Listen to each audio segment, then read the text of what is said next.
paz de Deus, através do nosso Senhor e Salvador Jesus Cristo, esteja com todos os ouvintes de Bible Respondes. Mais uma vez estamos aqui de volta ao nosso canal, a Bíblia Responde, para trazer mais uma lição da CPAD. Nessa lição, ou melhor, nesse trimestre, que nós estivemos, ou estamos terminando hoje, o estudo da revista A Igreja de Cristo e o Império do Mal. Durante esse trimestre nós passamos por várias lições falando sobre o progressismo, como que o espírito da Babilônia está operando no mundo, sabendo mais uma vez que o mundo é o mundo, mas a igreja tem que permanecer igreja. E nós estivemos vendo o que nós devemos fazer para não deixar que esse espírito babilônico também esteja operando dentro das igrejas. Por mais que nós tentamos, ou por mais que nós vigiamos, ainda assim é possível que esse espírito adentre as nossas igrejas e adentre as nossas vidas. Mas nós devemos estar confiantes em Deus, lendo a Bíblia, orando e vigilantes para que nós não venhamos a ser afetados pelo esse espírito do mal. Algumas lições que nós estivemos passando aqui na nossa lição 1, estivemos trazendo a igreja diante do espírito da Babilônia. Depois passamos pela lição 2, que foi a deturpação da doutrina bíblica do pecado, aonde o pecado já não é mais pecado. O perigo do ensino progressista foi a lição 3, onde nós devemos estar atentos sobre o que o ensino progressista está passando nas escolas, está passando nas mídias e não pode deixar adentrar nossos lares. Na lição 4, estivemos passando sobre quando a criatura vale mais que o Criador. É por isso que nós temos hoje a criatura sendo adorada, porque aos olhos do mundo a criatura vale mais do que o Criador. A dessacralização da vida no ventre materno, estivemos falando sobre o perigo da dessacralização da vida enquanto no ventre materno, ou seja, a questão do aborto. A desconstrução da masculinidade bíblica trouxemos na lição 6, onde tem o perigo que nós estamos passando hoje na sociedade, onde o homem já não tem mais o papel importante que a Bíblia ensina. Qual é o ensino da Bíblia e qual é o ensino do mundo sobre o papel do homem na sociedade e dentro do seu lar? Na lição 7, tivemos agora a questão da desconstrução da feminilidade bíblica. Como que a Bíblia vê a feminilidade e como que o mundo prega a feminilidade. Na lição 8, trouxemos a questão do transgênero. Que transrealidade é essa? É onde vemos que a Bíblia deixou os gêneros colocados. Mas agora o mundo, o progressismo traz então a questão do transgênero. E como é que a Bíblia vê? Quais são os olhos da Bíblia sobre essa questão? A lição 9 trouxemos sobre uma visão bíblica do corpo. Como que a Bíblia vê o nosso corpo? Onde nós tratamos sobre espírito, alma e corpo. Na lição 10, a renovação cotidiana do homem interior. Enquanto o nosso homem exterior envelhece, o nosso homem interior também pode envelhecer, mas, ao contrário do homem exterior, há uma renovação que pode ser alcançada através de Jesus Cristo. Na lição 11 tivemos cultivando a convicção cristã, onde temos a convicção moral, a convicção social, tudo isso abaixo da convicção espiritual. Na lição 12, que foi a lição de domingo passado, trouxemos sendo a igreja do Deus vivo. O que é ser igreja? A definição de igreja e agora, mais importante ainda, não só ser igreja, mas ser igreja de Deus. E hoje nós estamos trazendo a última lição, que é o mundo de Deus no mundo dos homens. Agora, como pode ser isso? O que é o mundo de Deus? E agora, estando no mundo dos homens, como que fica essa relação? Nós vamos estar estudando isso nessa lição hoje, que é a lição 13. 24 de setembro de 2023, a lição 13 diz: o mundo de Deus no mundo dos homens. O texto áureo diz: eis que a virgem conceberá e dará à luz um filho, e ele será chamado pelo nome de Emanuel. Emanuel traduzido é Deus conosco. Está no livro de Mateus, capítulo 1, versículo 23. A verdade prática diz: na dispensação da graça, a igreja deve refletir os valores do reino de Deus no mundo. Na lição passada, nós estivemos trazendo sobre a igreja de Deus. O que é ser essa igreja de Deus? Hoje, nessa lição, nós vamos estar falando sobre o mundo de Deus no mundo dos homens. Então, relacionando a lição da Igreja de Deus. Agora, qual que é o papel da Igreja de Deus no mundo? O papel da Igreja de Deus no mundo é refletir o reino de Deus no mundo. Agora, vale salientar que não há uma relação, não pode haver uma relação entre o santo e o profano. Isso quer dizer que a igreja, ela é a igreja, enquanto o mundo reflete outros valores. Agora, a igreja de Deus, ela tem que refletir o reino de Deus aqui no mundo, porque o reino de Deus é diferente. Há um choque. É como dizer que é um choque de culturas. O mundo está refletindo o profano, o que o mundo é, o que o ser humano é. Agora, a igreja de Deus, ela deve refletir o reino de Deus, que é totalmente o oposto do mundo. E quando nós vimos, e vamos ver nessa lição, que qual foi a mensagem de Jesus Cristo quando ele veio ao mundo? Pregando o quê? Pregando o reino de Deus. Na nossa verdade prática diz que na dispensação da graça, a igreja deve refletir esses valores, os valores do reino de Deus no mundo. Enquanto o mundo tem outros valores que nós vemos tudo ao decorrer dessa lição, ou melhor, ao decorrer dessa revista, nós vemos os valores do mundo. E nós também vemos o quê? Quais são os valores de Deus? Quais são os valores que a Bíblia nos mostra? Ou seja, os valores que os cristãos que seguem pela Bíblia devem obedecer. E esses valores devem ser refletidos por quem? Por nós chamados cristãos. A Bíblia, ela pode e deve ser pregada para os não cristãos, para que eles possam o quê? Conhecer o Cristo, porque o Cristo vem através da Bíblia. Mas a Bíblia, ela é para ser obedecida pelos cristãos e não pelos não cristãos. Os não cristãos, eles vão conhecer a Cristo. Agora, eles podem querer ou não aceitar esse Cristo que a Bíblia prega, que a Bíblia ensina. Agora, a partir do momento que essa pessoa passou a aceitar, a ser chamado de cristão, porque ele aceita Cristo, então agora ele deve obedecer o que é escrito, o que é pregado pela Bíblia. Mais uma vez, se nós somos chamados cristãos, nós devemos obedecer o Cristo, que é ensinado através das Santas Escrituras. Pulando já para a nossa leitura bíblica em classe, está registrada a primeira parte no livro de Mateus, capítulo 1, no versículo 21 ao 23. Depois, Gálatas 4, do versículo 3 ao versículo 7. E ela dará à luz a um filho, e lhe porás o nome de Jesus, porque ele salvará o seu povo dos seus pecados. Tudo isso aconteceu para que se cumprisse o que foi dito da parte do Senhor pelo profeta que diz: Eis que a virgem conceberá e dará à luz um filho, e ele será chamado pelo nome de Emanuel. Emanuel traduzido é Deus conosco. Gálatas 4. Assim também nós, quando éramos meninos, estávamos reduzidos à servidão debaixo dos primeiros rudimentos do mundo. Mas vindo a plenitude dos tempos, Deus enviou seu Filho, nascido de mulher, nascido sob a lei, para remir os que estavam debaixo da lei, a fim de recebermos a adoção de filhos. E, porque sois filhos, Deus enviou aos nossos corações o Espírito de seu Filho, que clama, Abba, Pai. Assim que já não é mais servo, mas filho. E se és filho, és também herdeiro de Deus por Cristo. Na primeira parte da nossa leitura bíblica em classe, que está registrada no livro de Mateus 1, é bastante importante que você possa pegar todo o capítulo de Mateus e ali você vai estar vendo o contexto dessa lição bíblica em classe e exclusivamente nosso texto áudio. Está registrado ali no livro de Mateus, capítulo 1, aonde agora o escritor Mateus, ele traz o nascimento de Cristo. E ele mostra agora a profecia de Isaías sendo cumprida.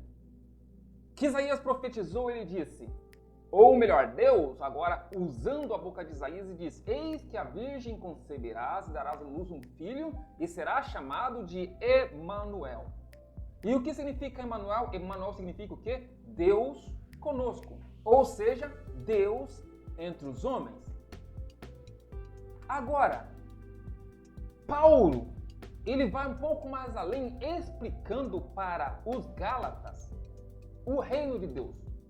Porque Deus, ele é o rei do universo. E agora, esse Deus, que é o rei do universo, ele está entre nós. Ou seja, o reino de Deus foi trazido no mundo dos homens.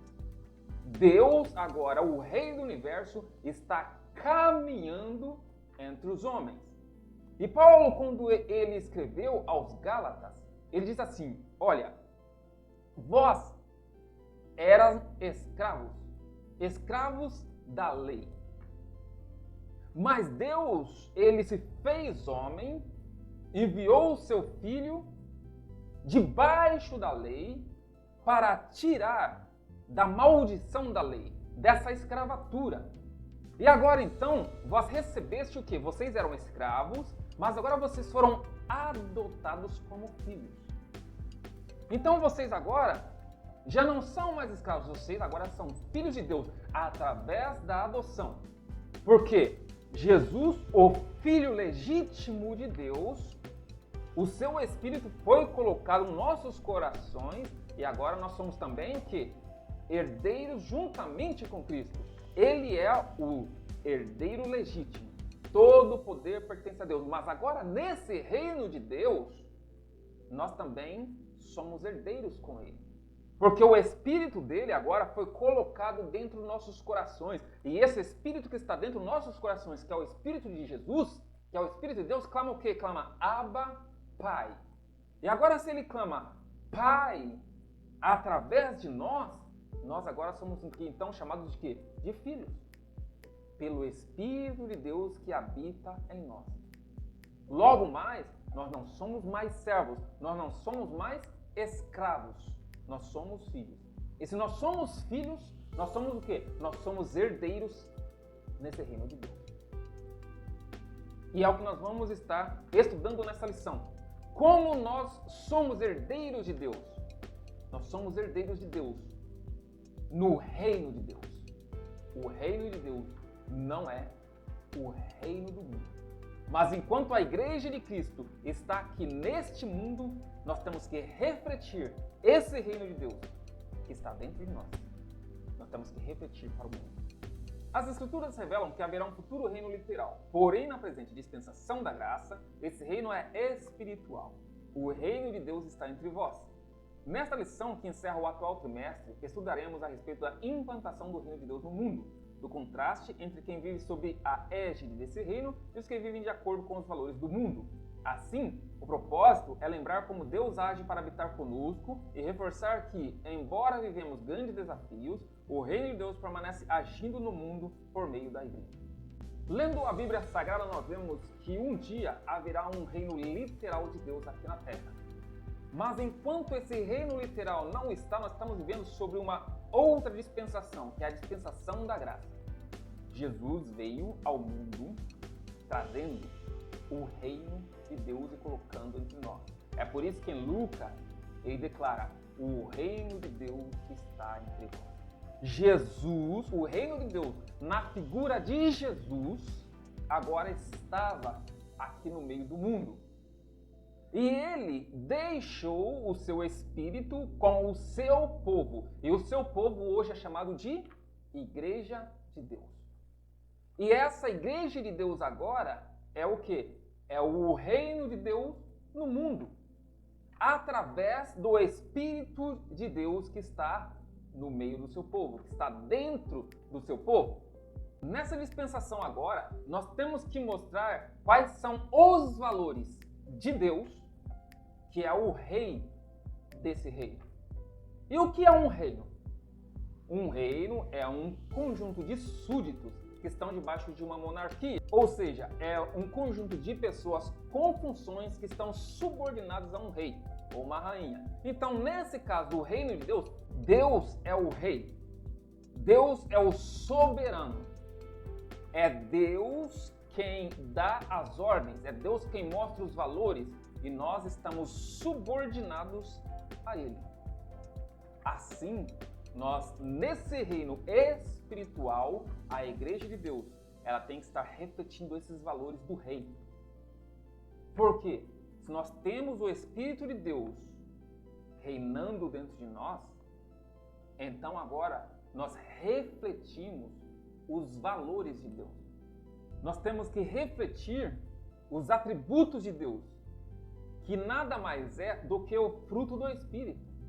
O fruto do Espírito é do Espírito. Mas se o Espírito está em nós, é nós que refletimos o fruto do Espírito de Deus. E o tópico 1 traz exatamente isso, o reino de Deus no mundo. E o que é o reino de Deus no mundo? Vamos exatamente ver isso a partir do nosso primeiro subtópico, que diz a encarnação de Cristo. Mateus assevera que a profecia messiânica se cumpriu no nascimento de Jesus. Esse evento se deu pela concepção de nosso Senhor pelo Espírito Santo no ventre da Virgem Maria, em que os evangelhos ratificam que ele é Filho do Altíssimo e que o Verbo se fez carne e habitou entre nós. Ou seja, nosso Senhor é o Emanuel, o Deus conosco. Assim, no tempo determinado, Cristo se fez homem, de modo que ele participou da nossa natureza para expiar os nossos pecados. A encarnação de Cristo, mostrada pelos evangelhos, mostram esse reino de Deus no mundo. Aqui, os evangelistas, especialmente Mateus, Marcos e Lucas, eles vêm mostrando Jesus como Filho do Altíssimo. E agora Mateus, ele pega a profecia de Isaías para provar que esse nascimento que se deu através de Maria era o cumprimento daquela profecia. Porque agora uma virgem, Maria, ela concebeu. Uma virgem concebeu. Isso já é um fato extraordinário. E concebeu através de quê? Através do Espírito Santo. Agora, Mateus, ele mostra agora para os judeus o quê? Que esse menino que nasceu era o cumprimento daquela profecia. Que uma virgem conceberia. E que essa concepção, que seria através do Espírito Santo, seria o Emanuel. Seria o Deus conosco. Então, a encarnação de Cristo começava agora o reino de Deus no mundo. João, ele mostra o quê? Ele diz, porque o Verbo se fez carne. Ou seja, a palavra de Deus que estava no princípio. Porque ele começa, no princípio era o Verbo. Então, esse Verbo já estava com Deus, lá antes da existência do mundo. Mas esse Verbo agora se fez carne, se encarnou para viver entre nós, para ter a nossa natureza, para que soubesse o que nós passamos. Apesar de ser tentado, ele nunca pecou, para que através disso ele pudesse expiar os nossos pecados. E agora, expiando os nossos pecados, ele pudesse nos livrar da maldição do pecado, da maldição da lei. Ele pudesse nos tirar do pecado e nos fazer agora livres. Porque é isso, uma vez que alguém, ele serve a algo, então ele é servo daquilo que ele serve. Se ele serve ao pecado, então ele é servo do pecado. É assim que nós éramos. Servos do pecado. Mas agora, livres do pecado, através de Cristo que nos libertou quando ele expiou nossos pecados na cruz do Calvário, agora então nós somos livres, nós não somos mais servos. E agora, mais do que isso, ele coloca o seu Espírito em nós, que nos adota. Agora nós somos também com ele, Jesus Cristo, nós somos co-herdeiros nesse reino celestial. E qual foi a mensagem do reino que Jesus veio pregando? Diz aqui no nosso segundo subtópico, após a tentação no deserto, nosso Senhor deu início ao seu ministério. Desde então, começou Jesus a pregar e a dizer, arrependei-vos porque é chegado o reino do céu. Aqui fica claro que a mensagem do reino de Deus contém um apelo ao arrependimento, em que o termo grego para arrependimento é metanoia, que significa mudança de mente. Abrange o abandono do pecado e o voltar-se para Deus. Compreende uma nova atitude espiritual e moral, bem como uma nova conduta. Somente o arrependimento e a fé na obra expiatória e redentora de Cristo podem restaurar o pecador diante de Deus. Por conseguinte, é papel da igreja proclamar a mensagem do reino em todo o mundo. Quando Jesus nasceu, o povo de Israel estava esperando agora que Jesus fosse a continuação daquele reinado davídico, ou seja, o reinado que vinha de Davi. Aquele reino que Davi colocou, que fez crescer, chegou a um ponto que o rei de Israel, o reino de Israel, dominou sobre todas as nações vizinhas. O reinado de Davi foi um reino forte. E a promessa era que esse reinado de Davi não teria mais fim. Então agora, Jesus nasce da linhagem de Davi, operando sinais e maravilhas. E o povo agora estava esperando o mesmo tipo de reinado visível. Opa, agora nós estamos debaixo do reinado de Roma e nós vamos ter agora um rei que nos livre desse reinado, nos tire dessa servidão. Mas antes mesmo de Jesus começar a sua pregação, veio o arauto de Jesus, o arauto de Deus, João Batista, precedendo a Cristo, pregando sobre o reinado de Cristo. É interessante que ali em Lucas capítulo 3, versículo 5, está escrito assim: todo vale se encherá, e se abaixará todo monte outeiro, e o que é tortuoso se endireitará, e os caminhos escabrosos se aplanarão, e toda a carne verá a salvação de Deus. João Batista veio pregando esse reino espiritual. Ele disse: toda a carne verá a salvação de Deus. Tudo que é torto agora se endireitará. Todo vale se aplanará. Salomão, em toda a sua sabedoria, ele disse assim: tudo que é torto não se pode endireitar. E isso é verdade. Para as nossas mentes limitadas, nós não vemos uma coisa que é torto conseguir se endireitar. Se você pegar um ferro que é torto, por mais que você possa bater nele, por mais que você possa colocar ele no fogo e tentar deixar ele retinho, ele não vai ser perfeito. Porque o que é torto, para nós não se pode endireitar. Mas agora vem João Batista dizendo: tudo que é torto se endireitará. Por quê? Por causa que Cristo é esse que pode do torto fazer reto. Ele é o único. O reino de Deus é diferenciado. Então, quando Cristo agora ele entra no mundo, ele diz assim: o reino de Deus não vem de forma visível. Você não vai conseguir ver, você não vai conseguir encontrar. Se disser assim, ó, o rei está ali, o rei está lá, não vá atrás, porque você não vai conseguir encontrar esse reino. Porque o reino de Deus está dentro de você. É isso que Cristo veio pregando. A mensagem do reino foi essa: o reino de Deus está dentro de vocês. Olha para dentro de vocês e vocês vão encontrar. Quando? Quando vocês deixam que o Espírito de Deus adentre. Quando esse Espírito de Deus está dentro de nós, então nós podemos encontrar o reino de Deus. Essa é a mensagem do reino. Não é visível, não é tocável. O reino de Deus não pode ser encontrado no reino dos homens, mas o reino de Deus pode ser encontrado dentro do homem que serve a Deus, porque ele tem o Espírito de Deus. E quais são os valores do reino? Eles são diferentes dos valores do mundo.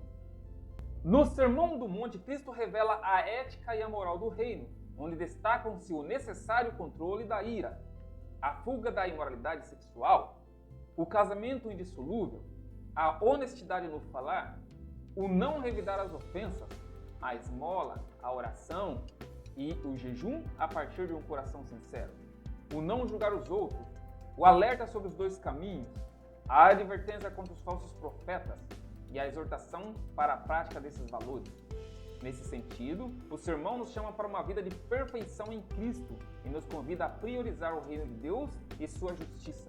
Assim, os filhos do reino devem expressar esses valores em seu viver diário. Quando nós falamos sobre os valores do reino, se nós estivermos falando sobre os valores do reino material, usualmente nós vamos pensar em finanças. Como se consegue manter um reino? Ou o que precisa para manter o reino?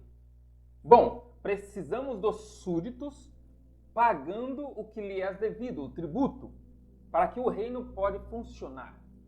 E quais são os valores desse reino material? Existem os valores, existe a ética, existe a moral, existe o que é ordenado por um reino material.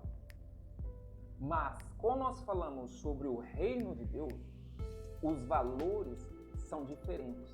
Os valores são diferenciados. E quando os discípulos agora eles começam a perguntar para Jesus, ok, Jesus, ok, mestre, ok, rei, é o mestre, é o rei, ok, mestre, como que é o reino de Deus? E agora, Jesus começa a mostrar quais são os valores do reino de Deus. E esses valores, essa ética cristã, é a que nós procuramos seguir até hoje, através do que nos foi ensinado, do que nos foi colocado pela Bíblia Sagrada. E esses valores, nós temos que continuar vivenciando-os diariamente, porque nós estamos refletindo esses valores do reino dentro de nós, para que o mundo possa ver, e possa ver o reino de Deus aqui no meio deles. Porque quando eles olham para nós e nós mostramos esses valores que foi ensinado por Deus ali no Sermão do Monte, foi ensinado por Cristo ali no Sermão do Monte, sentado com os seus discípulos, eles vão ver tudo que é sacro, tudo que é diferente do que eles vivem. A honestidade, o casamento indissolúvel, a imoralidade sexual, quando nós fugimos dela, tudo isso foi colocado por Cristo, mostrando para os seus discípulos como eles deveriam agir, como eles deveriam andar. E esses discípulos de Jesus agora passa para os outros que é convertido ao cristianismo, ou seja, seguindo a Cristo. Então, se nós hoje somos chamados cristãos, porque nós aprendemos sobre Cristo e nós aceitamos a Cristo, que foi pregado por esses discípulos, que foi pregado por esses apóstolos, logo mais nós devemos viver e agir como Cristo andou e como Ele ensinou ali no Sermão do Monte. E se nós vivemos, ou se nós vivermos nesse reino, mesmo aqui, nesse mundo, se nós estivermos aqui refletindo o reino de Deus nesse mundo, existem algumas bênçãos que foram reservadas para nós. E é o nosso tópico 2, que diz as bênçãos de uma vida no reino. Quais são essas bênçãos vivendo nesse reino de Deus? A primeira delas é a remissão dos pecados. Subtópico 1. Aos Gálatas, Paulo retrata a nova posição dos crentes em Cristo. O apóstolo afirma que éramos meninos, estávamos reduzidos à servidão debaixo dos primeiros rudimentos do mundo. Isso quer dizer que antes do evangelho do reino, a percepção espiritual tanto de judeus quanto de gregos era limitada, legalista e supersticiosa. Entretanto, no tempo assinalado, Deus enviou seu Filho, nascido de mulher, nascido sob a lei, para remir a humanidade da escravidão do pecado. Deste modo, a morte expiatória de Cristo libertou o homem da maldição da lei e da potestade das trevas.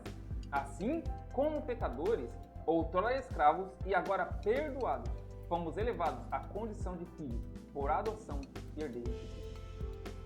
A primeira bênção de uma vida no reino é a remissão dos pecados. Isso é super valioso, porque o pecado é que nos afasta de Deus. Quando nós fomos criados, quando o ser humano foi criado, o ser humano foi criado sem pecado. E o homem estava ligado a Deus. O homem se comunicava com Deus. Deus comunicava com Adão todos os dias. Mas quando o homem pecou, o homem morreu e foi separado de Deus.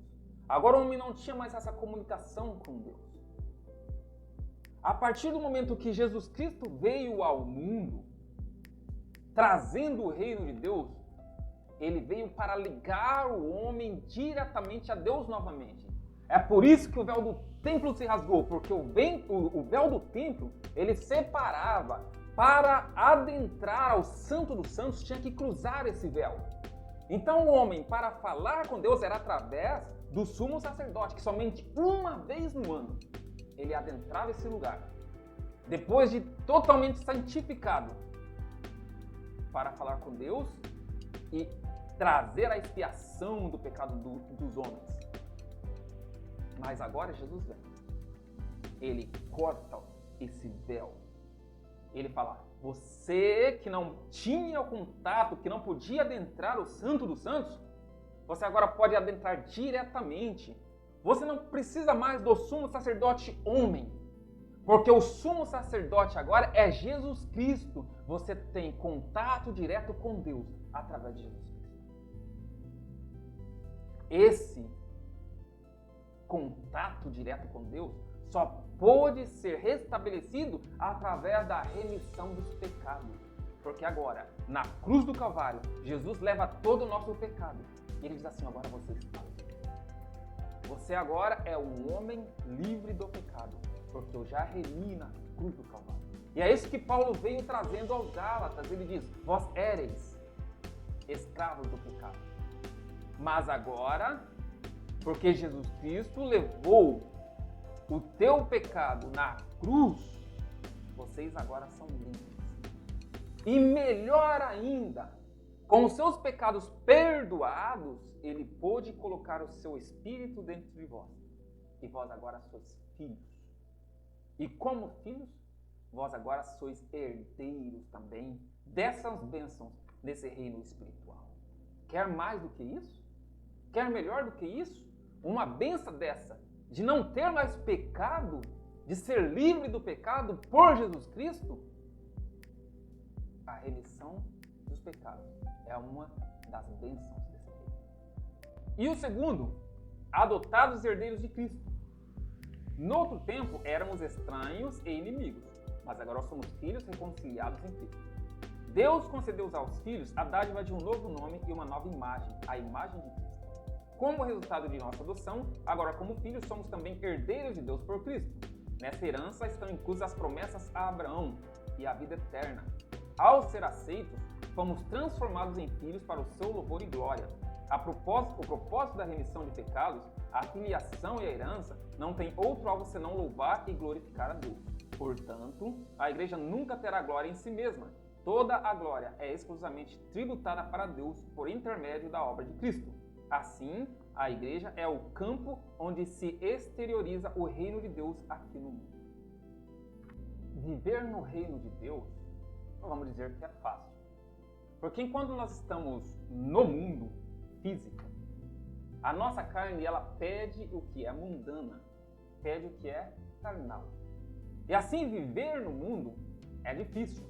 É por isso que Jesus disse que o reino de Deus é tomado à força. Como assim? Porque para você viver no reino de Deus, nós temos que fazer o quê? Nós temos que lutar fortemente contra a carne. Nós temos que fazer com que a carne ela perca para o espírito. E essa luta é difícil. Essa luta é brava. É por isso que o reino de Deus é tomado à força. Nós temos que fazer força para estar lá. Nós temos que fazer força para entrar lá, para dominar a nossa natureza carnal. Mas quando nós entramos no reino, quando nós somos do reino, uma das grandes bênçãos é ser herdeiro desse reino. É ser adotado por Deus. Agora imagina você. Deus tem um reino grande, aonde ele diz que a nossa mente, está escrito na Bíblia, que a nossa mente não pode alcançar, almejar, ou ver, ou conseguir entender aquilo que está lá no reino de Deus. Porque é muito maior e muito melhor do que nós podemos ver aqui nesse reino material. Então, tudo que vem de Deus, tudo que é do reino de Deus, ultrapassa muito, muito mais do que nós sentimos aqui. E agora, obviamente, nós queremos o que é melhor para nós. E nós que estamos almejando, olhando esse reino, nós pensamos, nossa, eu quero estar lá. Eu quero entrar nesse reino, eu quero ser participante desse reino. Porque as alegrias do reino de Deus é muito maior, ultrapassa sobremaneira a nossa alegria que nós vivemos aqui nesse mundo material. Todos os deleites, todo o prazer que nós temos aqui não pode ser comparadas aos prazeres do reino de Deus. Então, obviamente, nós queremos o quê? Estar nesse reino, no reino espiritual, no reino de Deus, aonde nós teremos a verdadeira felicidade, os verdadeiros deleites, os verdadeiros prazeres. E nós estamos agora olhando esses prazeres, olhando esses deleites com nossos olhos espirituais, diferente dos prazeres e deleites carnais. Mas, para entrar nesse reino, nós temos que ser adotados por Deus. Nós temos que ser filhos de Deus. Porque somente os filhos de Deus é que adentrarão esse reino de Deus. Mas esse é o X da questão. Nós podemos ser adotados por Deus. Ou melhor, nós somos adotados por Deus. Quando? Quando agora nós aceitamos Cristo, o Filho de Deus, como nosso Senhor. E quando nós o aceitamos, o seu Espírito adentra o nosso ser. E agora clama, Abba, Pai, a Deus. E quando clama Pai através de nós, nós agora somos adotados. Nós somos agora herdeiros juntamente com Cristo. É assim. A bênção de viver no reino de Deus. A primeira bênção é ser remido do pecado. E assim nós somos livres. A segunda bênção é agora livres. Nós somos herdeiros, nós somos adotados e herdeiros, juntamente com Cristo, nesse reino espiritual.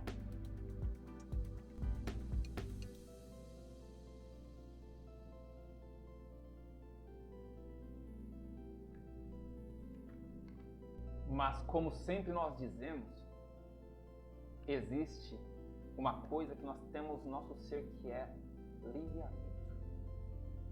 E o livre-arbítrio nos faz escolher o que eu quero para a minha vida, o que eu quero seguir.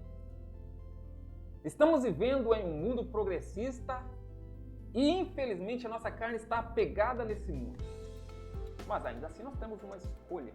E como eu disse, Jesus Cristo deixou escrito que o reino de Deus é tomado à força. Eu tenho essa batalha espiritual de estar todos os dias tentando fazer com que o meu espírito vença a carne. É uma luta constante, é uma luta diária. E vivendo nesse mundo, eu tenho o livre-arbítrio de escolher o que eu quero. O reino de Deus, ou eu quero viver no reino do mundo. Se eu quiser viver no reino de Deus, eu tenho as bênçãos de Deus na minha vida. E eu sempre vou estar olhando o quê? O futuro. Porque vivendo no reino de Deus eu tenho a vida eterna. E uma vida eterna com Cristo. Mas se eu preferir ou se eu escolher o reino do mundo, agora em contrapartida das bênçãos, eu tenho os males. E quais são os males de uma vida no mundo? O primeiro subtópico diz a escravidão do pecado. A Bíblia assevera que aquele que comete pecado é servo do pecado. Isso significa que o ser humano é escravo daquilo que o controla, pois o pecado torna o homem incapaz de aceitar a palavra de Deus. Além disso, a soberba o impede de reconhecer a própria escravidão. Subjugado pela carne, o pecador se entrega à desonestidade, injustiças, glutonarias, álcool, nicotina e demais vícios.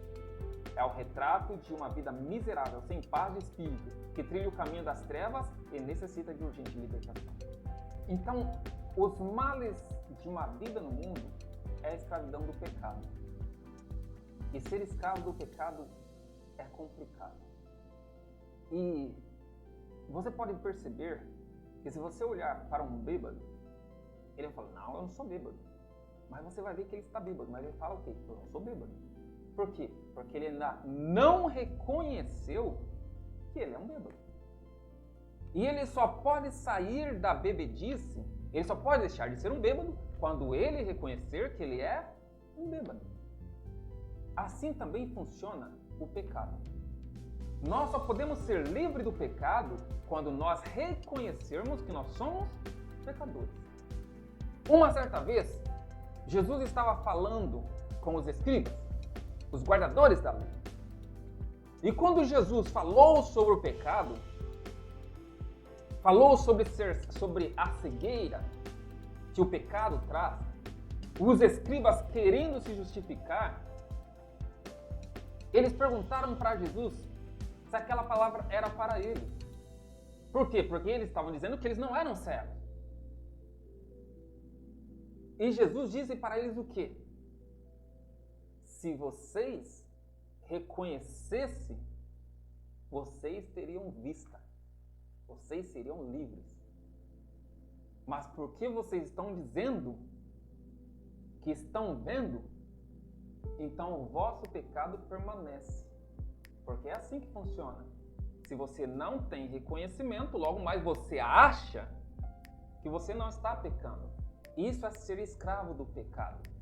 Quando o homem ele serve ao pecado, ele não acha que ele está cometendo uma coisa errada.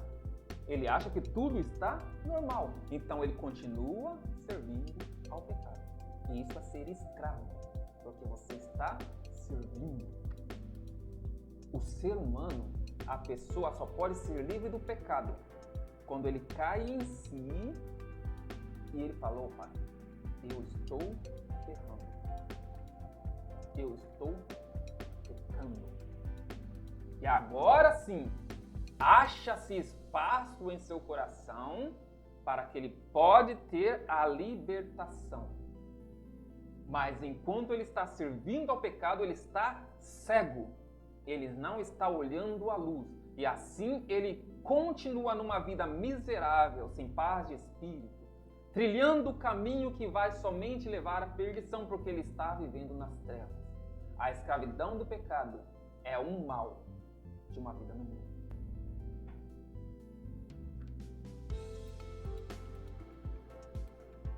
O segundo ponto diz que o segundo mal de uma vida no mundo é os filhos da ira e condenação eterna. As Escrituras enfatizam que os homens escravizados pelos desejos e pensamentos da carne são, por natureza, filhos da ira. Refere-se à inclinação em satisfazer as paixões e praticar o mal inerente ao homem não regenerado.